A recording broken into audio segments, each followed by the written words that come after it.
Bismillahirrahmanirrahim. Assalamualaikum warahmatullahi wabarakatuh. Perkenalkan, kami dari kelompok 10 akan mempresentasikan hasil makalah kami yang berjudul Akuntansi Akad Istisna.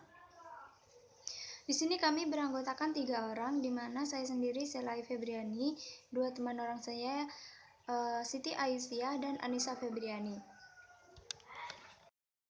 Di sini kami ada membahas tentang pengertian akad istisna.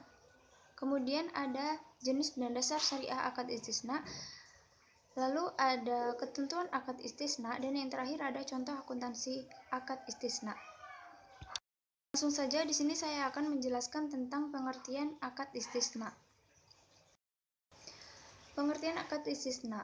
Istisna itu secara etimologi berasal dari kata sana'ah yang berarti membuat sesuatu dari bahan dasar. Istisna meminta atau memohon dibuatkan. Istisna secara terminologi yakni akad antara si pemesan dan produsen untuk mengajarkan suatu barang yang dibuat oleh produsen yang modal dan segala peralatannya disediakan si pembuat pemesan. Al-istisna merupakan akad kontrak jual beli barang antara dua pihak lain dan barang pesanan akan diproduksi sesuai dengan spesifikasi yang telah disepakati dan menjual dengan harga dan pembayaran yang disetujui terlebih dahulu. Jadi istisna itu adalah akad penjualan antara al-mustasin atau pembeli dan as-sani atau produsen yang juga bertindak sebagai penjual. Berdasarkan akad istisna, pembeli menugasi produsen untuk membuat atau mengadakan al-masni atau barang pesanan sesuai dengan spesifikasi yang disyaratkan dan menjualnya dengan harga yang disepakati. Yang B atau yang kedua ada jenis dan dasar syariah akad istisna. Jenis akad istisna itu ada dua, yaitu istisna adalah akad jual beli dalam bentuk pemesanan pembuatan barang tertentu dengan kriteria dan persyaratan tertentu yang disepakati antara pemesan dan penjual. Yang kedua ada istisna paralel, adalah suatu bentuk akad istisna antara penjual dan pemesan, di mana untuk memenuhi kewajibannya kepada pemesan, penjual melakukan akad istisna itu dengan pihak lain atau subkontraktor yang dapat memenuhi aset yang dipesan pemesan. Kemudian ada dasar syariat akad istisna. Ada beberapa hal yang perlu diperhitungkan dalam akad istisna, yaitu yang pertama, kepemilikan barang objek akad adalah pada pemesan. Hanya saja barang tersebut masih dalam tanggung jawab penerima pesanan atau pembuat barang. Kemudian yang kedua ada sebelum barang yang dipesan jadi, maka akad istisna bukanlah akad yang mengikat. Setelah barang yang tersebut selesai dikerjakan, maka kedua belah pihak mempunyai hak pilih untuk melanjutkan akad atau menggurangkannya. Nah, jadi di kalangan muslimin itu diatur undang-undang fatwa, yaitu yang pertama ada Al-Quran, yang kedua ada Sunnah, dan yang ketiga ada fatwa. Mungkin itu saja yang dapat saya sampaikan. Selanjutnya akan disampaikan oleh teman-teman saya.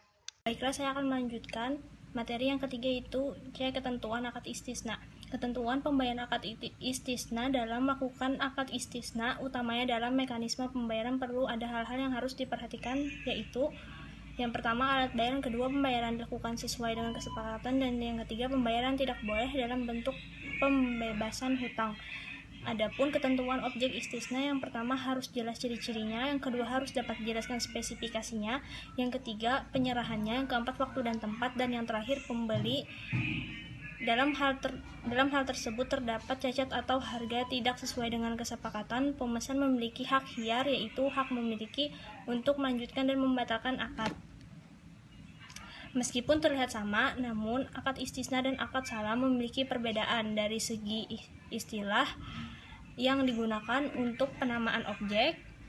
Bila akad salam disebut muslam fikih, sedangkan akad istisna disebut masnu. Dilihat dari sisi harga, akad salam dibayar langsung saat terjadi kontrak. Jadi, ketika hendak memesan suatu barang, kamu harus membayar langsung barang yang kamu pesan di awal ketika akad terjadi. Sedangkan beda dengan akad istisna, pembayaran bisa lebih fleksibel. Kamu bisa membayar pas di awal kontrak, bisa dengan cara diangsur. Mungkin itu saja, terima kasih. Baik, selanjutnya saya akan membacakan poin yang terakhir, yang D, yaitu contoh akad istisna. Contohnya yaitu nasabah bisa membayar rumah dengan skema cicilan tanpa perlu menunggu setiap bagian rumah tersebut jadi. Misal si Haruman ingin membeli rumah dengan cara cicil, ia memesan rumah tersebut kepada BPRS Sentosa. BPRS menawarkan skema akad istisna, kemudian Haruman menyampaikan spesifikasi rumah yang diinginkan. Kemudian BPRS akan menghitung biaya-biaya yang diperlukan ditambah biaya jasa. Setelah terhitung, disampaikan hitungan tersebut kepada Haruman. Ia menyepakati termasuk jumlah cicilan yang harus dibayar per bulan. Katakanlah total harga rumah yang dipesan adalah 250 juta. Kemudian BPRS memberikan tambahan margin sebanyak 30 juta sebagai biaya jasa sehingga total menjadi 280 juta. Durasi pembayaran adalah selama 28 bulan sehingga setiap bulan Haruman harus mencicil sebanyak 10 juta per bulan. Sekian, terima kasih. Ya, itu tadi penjelasan dari kelompok kami. Kurang lebihnya kami mohon maaf. Apabila ada pertanyaan, silakan ditanyakan. Sekian, terima kasih. Assalamualaikum warahmatullahi wabarakatuh.